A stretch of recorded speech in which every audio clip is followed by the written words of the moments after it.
We want to bring international flavors to the people of Saskatchewan. As his friend, I said, tell me again what your dream is. And he's like, my dream is to be a destination restaurant where people drive on purpose to come here. I'm from Bristol, Saskatchewan. It's about 4 hours away. I don't think there's anywhere else I know that you can try a unique experience like this. It's a hidden gem. When I come out and I hear positive feedback, it really brings it home as to why we're doing this type of restaurant. Oh, that's really good.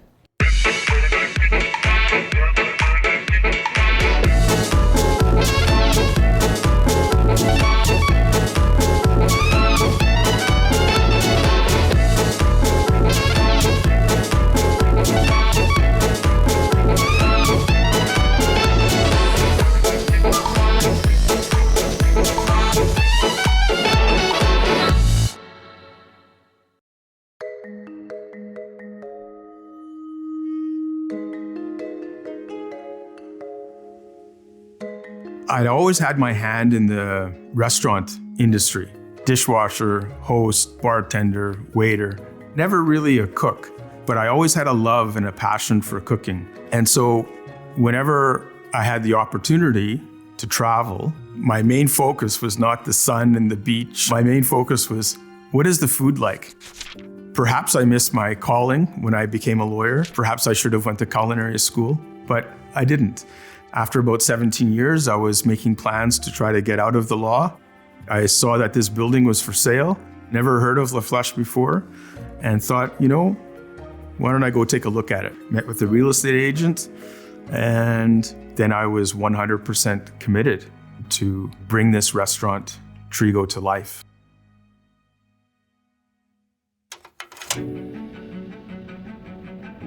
We offer international tasting menus, focusing on one particular country at a time, and we change our menus twice per year. Many times we will feature a country that maybe their cuisine is not as well known as perhaps it should be. We want to bring those international flavors to Trigo and to the small local community that we have here and to the greater people of Saskatchewan. While we do attract some local people, more and more we are finding that people travel quite some distance to dine with us. It's sort of become somewhat of a destination type restaurant. We generally like to feature a country that one of us have been to. We will try to pick a country where we find the cuisine interesting. We've done countries like Italy, Spain, France, which are huge, but there's so many varied cuisines in the world that it's difficult to choose. Right now, we are featuring a Georgian menu. That's the country of Georgia, that's not the US state. I think what is important for us in continuing to do these international tasting menus year after year was not just me, but the staff that we have. We have Wadina, who has worked here the longest. She's a school teacher. I like when I can say, I teach and I waitress, but I don't just waitress anywhere. I waitress at Trigo. I have fallen in love with the restaurant and the people, and it's a great experience to work here. And then we have Shanae. She was born to be the manager of the front. She's dedicated and committed and can anticipate things in the future that we need. She's responsible for the bar, any liquor, non-alcoholic drinks. For our drink menu, I take a lot of time to research what is common in the country that we're featuring. We were really lucky with our Georgian menu, as they are the birthplace of wine, and we were able to get wine in from Georgia. Their typical style is a medium sweet red. So it's not like super sweet like a Sauterne or an ice wine, but it's definitely not your typical dry wine. We make all of our syrups and garnishes homemade here. We have a tarragon syrup. We had to source tarragon, and it's not an easy herb to come by. It is to replicate a tahuna, which is a Georgian popular soda pop. The lamazi is a drink that we crafted here. It's vodka, triple sec, pomegranate juice, and lime juice. And the reason we're featuring that on our Georgian menu is pomegranates are a very common fruit in Georgia.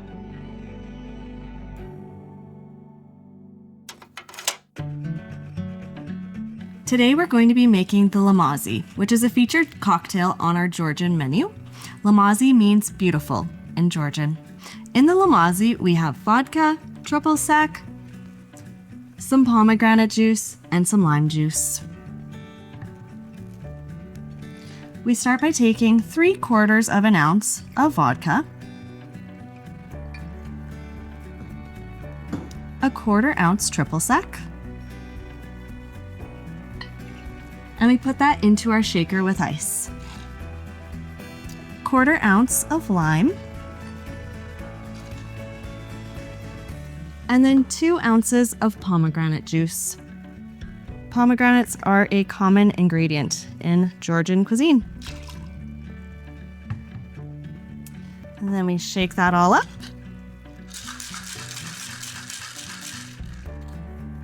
And then pour it into our glass.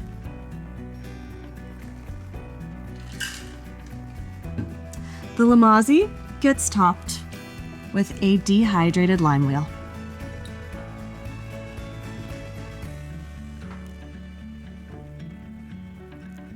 And there you have the Lamazi.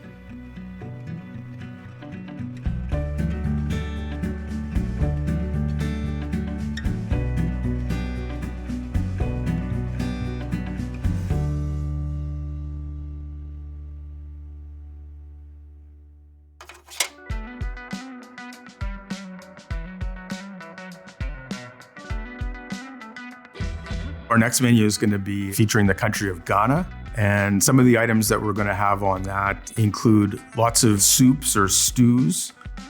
Adam usually chooses the country a couple months in advance. From there, I can start my research on what drinks we should be featuring. We develop what's called tasting notes for the menu. Very oftentimes they're 30, 40 pages long. Talk about the history of Ghanaian food or that particular dish, how it's prepared, ingredient list, and maybe some fun facts that go along with each particular dish that you may not be aware of. When we have decided on a particular menu, we will let the staff know, and we have a big meeting at the restaurant where we will sit around and talk about the upcoming menu. You wanted to meet to talk about the Ghanaian menu? Yeah, I do. That would be great. Do you have time now? Yeah, for sure. Okay. Yeah, I had some ideas about the food and the decor and maybe tablecloths, trying to bring some traditional elements into the decor and the tablecloths here, perhaps with the kente cloth. It's really a traditional cloth. You see it made into scarves, into shirts, but it's also very traditional. So I was thinking about getting some tablecloths or some napkins that are symbolic of kente cloth and to use for decorating the restaurant. Okay. What do you think about that? It's very pretty. I like that idea. And then one of the other things that I've been thinking about with this menu for the last several months is to change the music to the country that we're featuring. And so Ghanaian high life music is very popular. It's like the birthplace of high life music. Do you have any artists that you recommend? There's an artist named Kojo Antwi. Okay. And he's known as like the music man of Ghana. Okay. And then there's also an artist named Daddy Lumba, and he's the biggest selling Ghanaian artist in the world. With that in mind, I was hoping to maybe do some modern takes on some important dishes or popular dishes. So What traditional dishes are you planning? there's something called swallows, and swallows are a dough ball that generally goes into soups or stews. We're probably going to make banku. It's made from fermented corn dough and fermented cassava dough. The way that you eat it is you take a little piece of that and you dip it into the soup or make a little indent into the dough to use as a spoon or a fork, and then you eat it with your hands. We'll probably have a lot of guests here that will ask for a spoon, but we will try to encourage them to use their hands when they eat the soup. Have you given any thought to maybe alcoholic or non-alcoholic drinks for the Ghanaian menu? I have a few ideas. So in Ghana, for alcohol, a lot of it is home brewed. but they do drink a lot of Guinness extra stout. So I've been able to source that. And then for the cocktails, they have Cebolo, which is a non-alcoholic drink. It's made with hibiscus leaves. So I'm gonna make a cocktail with that as well. And then other common ingredients are pineapple and ginger. Right. So I think it'll be some really flavorful drinks that we're able to create. That's great. So we'll meet back here in about a week and we'll discuss the progress then. Okay.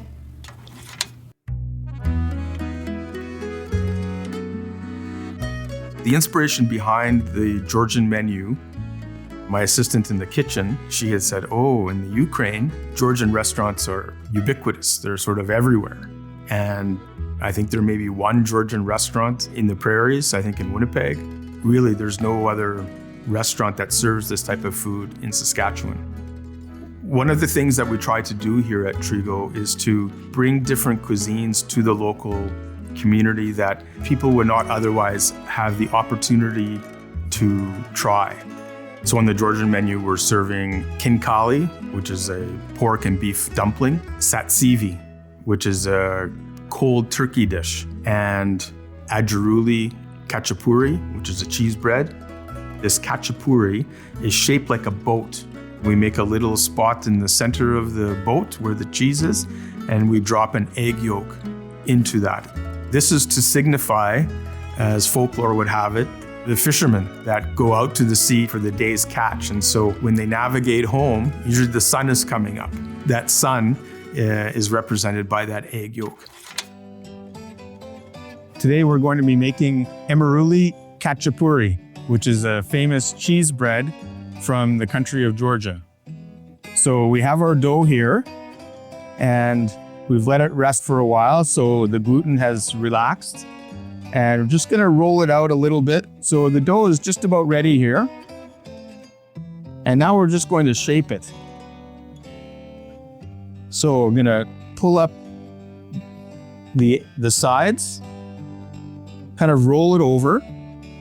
And if the dough gets a little sticky, you can just use a little bit of excess flour so it doesn't stick to your hands. And so that looks pretty good there. Just kind of squeeze it and pinch it. And then we're gonna brush it with a little bit of an egg wash. So I'm just gonna go around the edges. You can go in the center too. Gives it a nice sheen once it comes out of the oven. Okay. And now we have our cheese. This is the emeruli cheese from Georgia. It's very popular there. We have made it here in-house. Takes a couple of days to make, maybe 3. And we're just going to fill the inside of the bread. Shape it a little. It doesn't have to be perfect. It's rustic bread, it's great bread for sharing. And so that's it. We're gonna put it on the baking sheet now, just up and in. So now we're going to put the khachapuri into the oven at 350 degrees for about 13 to 15 minutes. So our oven is preheated.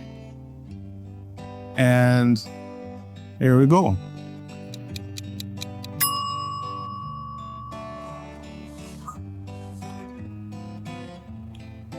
And it looks pretty good. So now we're just going to put the egg yolk in the center. And again, that egg yolk represents the sun.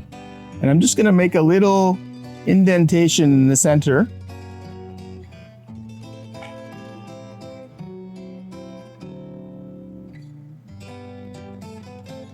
Okay, so the egg has now been placed very carefully in the center of the bread.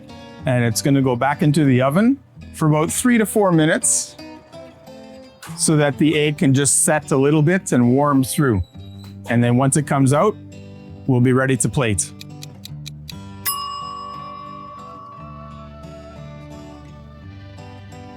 And it looks pretty good.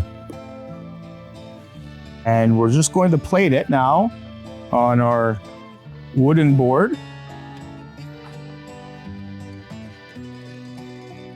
And we're gonna just finish it with a little bit of parsley, just to give that little color to it.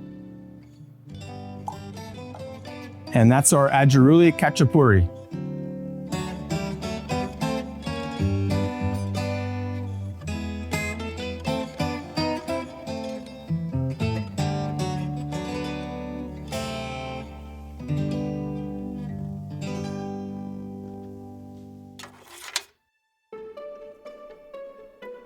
One of the things that we started when we started up these international tasting menus is that we wanted to do sort of like a soft opening taste test night. We invite people that are fans of us or have never been here about a week or two before we officially start a new menu. And so everybody gets a chance to be a restaurant critic that night. We just want your feedback. And sometimes that feedback is hard to hear because some of it is not positive.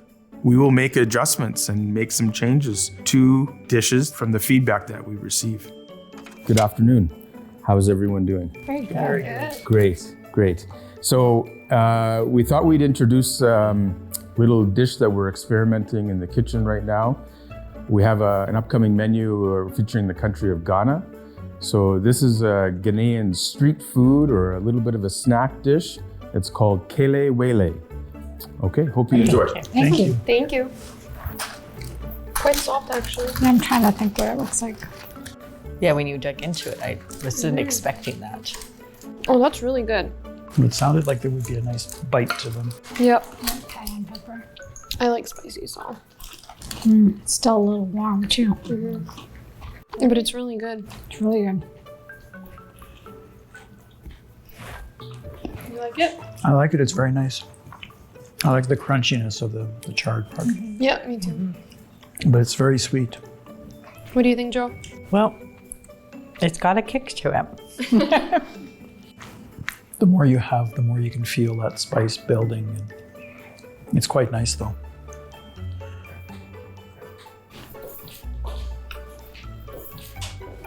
What did you think of the kele wele? Some pieces are a bit more charred, Yes. which doesn't bother me. Just an interesting, different flavor. Okay. And the more you eat, you feel that heat building up. I quite like that. Okay, good. And the crunchiness of the peanuts, too. Just sort of Yeah, sort of offsets the the softness. sweet of softness of the plantain. the plantain. Yeah, the peanuts definitely are a nice add, too.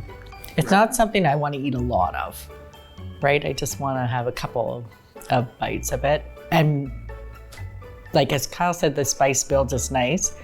I'm not a spicy person, so it's good for me. It's like just at the right level, but I couldn't eat too much of it. Right, yeah. And like I said before, there's different spice mixes that you can have. So don't necessarily have to have the cayenne pepper in it, or, that's what probably really hits you with that spice, because we could use less, we could use a chili powder, we could do so many different things. It's a real wide open landscape for that dish.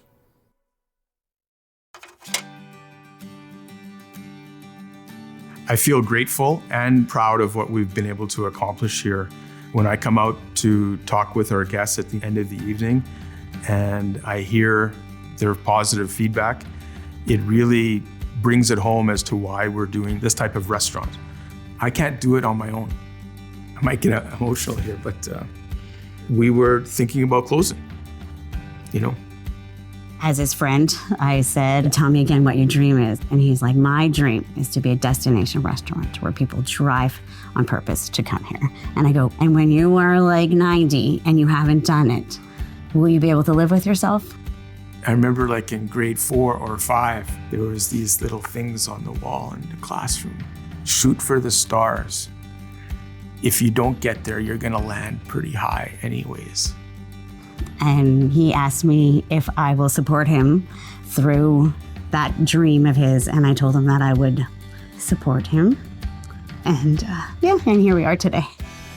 We never imagined that it would be successful like it has been. And we're very fortunate that the people of Saskatchewan have sort of embraced us. And when they find us, they continue to support us. Okay, I have your khachapuri here, Ajarulian khachapuri. Enjoy. Thank you.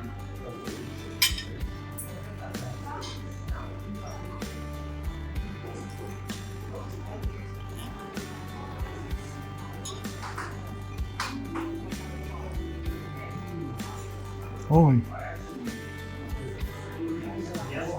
It's really good.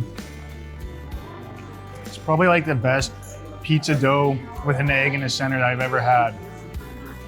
Really, it's basically it. I'm not sure what I really expected, but it's very good. This will be my 4th time coming here. I didn't really look at the menu that much. I just knew I wanted to come here again. I'm from Bristol, Saskatchewan. It's about 4 hours away. I don't think there's anywhere else I know within Alberta and Saskatchewan that you can try a unique experience like this or get meals like this, to be honest. It definitely encourages me to come back. After a couple trips, I would think I was done all the hiking I needed to do in this area and seeing all the tourist attractions, but I'll keep coming back as long as the restaurant's here. The meals at Trigo are the best I've ever had thus far in my life. If you're ever in this area, whether it's Assiniboia or Thompson Lake, you should definitely make a point to stop at Trigo. It's amazing and shocking to find a place like this here. It's a hidden gem. I am optimistic about the future of Trigo. We have many of our guests that frequent us and say, we'd like to book a table in October. Well, we haven't even decided what the menu is in October. It doesn't matter. They want to come for the experience. We would like to build a greenhouse in the back and a smokehouse in the back and build a patio as well. But, all in due time. If you'd like to learn more about our current and upcoming menus, please check us out on our website and all of our social media accounts on Facebook and Instagram.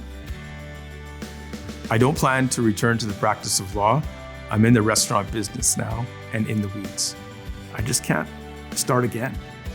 This is the baby. It's this place. That's it.